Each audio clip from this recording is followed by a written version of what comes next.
Okay, Maria, our middle splits. So I wanted to give you two examples here. One, I'm going to use the chair, which is kind of like our starting position. You can use a box in the gym and just kind of pick your height you want to start at, which is comfortable, free from any pain or discomfort, but still challenging.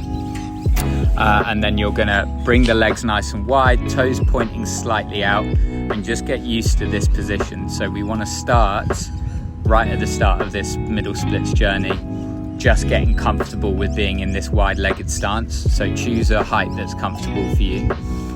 As we progress through, we're going to come lower to the floor. So I've still got that support there, using these push-up bars as an example. The legs can come a little bit wider, as you can see. But what I wanted to do with this video is cover two key points that's going to allow us to get deeper into this middle splits pose.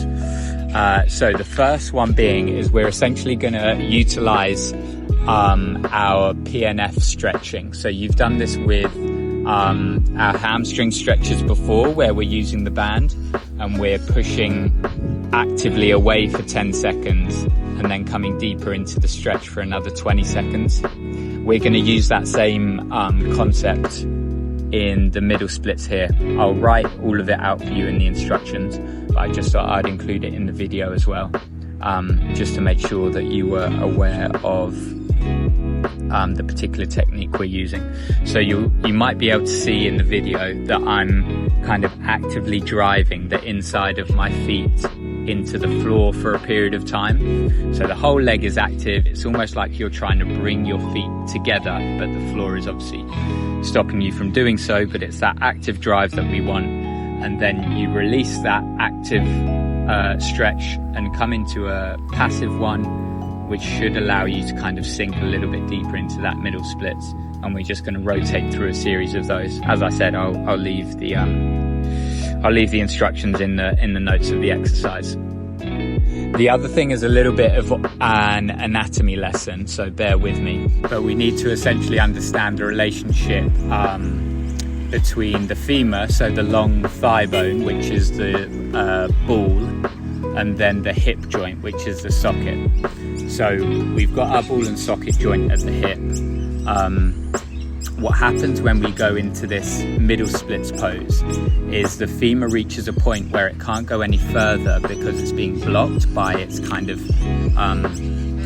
the socket, but it's kind of like a capsule for the ball at the end of the femur bone. So it anatomically, you just can't move it any further unless you come into what's called an anterior pelvic tilt. And what this is, you'll be familiar with it. It's just a little bit wordy with its technical name, but it's the action we do when we're coming into the bottom of our Romanian deadlift pose. So with the dumbbells in front of you in the Romanian deadlift, we always talk about sending the butt backwards in order to come down. And essentially you're kind of pointing your tailbone and your butt up to the sky and allowing your belly button to sink to the floor, which creates that nice kind of concave arch in your lower back. This is essentially what we want to do in the middle splits. So you'll see when I move into the side angle for the camera, I've placed the push-up bars a little bit further in front of me, which is what we need to do when we're setting up in order to get deeper into this pose. And then you should be able to see that there's a slight arch in my lower back, and that's when I bring my pelvis into this anterior pelvic tilt. So I point my tailbone up to the sky, I send my butt back, and that just allows the femur bone to move a little bit more freely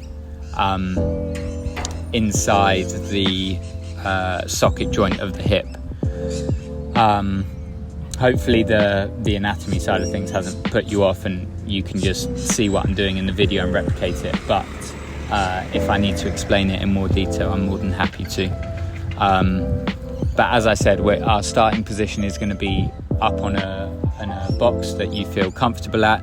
Really get used to that position, because at the start of this middle splits training, it can be quite a lot on the inside of the legs, because they're doing a hell of a lot of work to keep you up.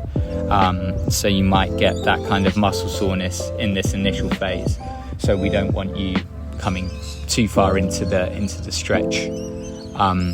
Initially, we just want to get confident in that splits position and allow the muscles to adapt to it.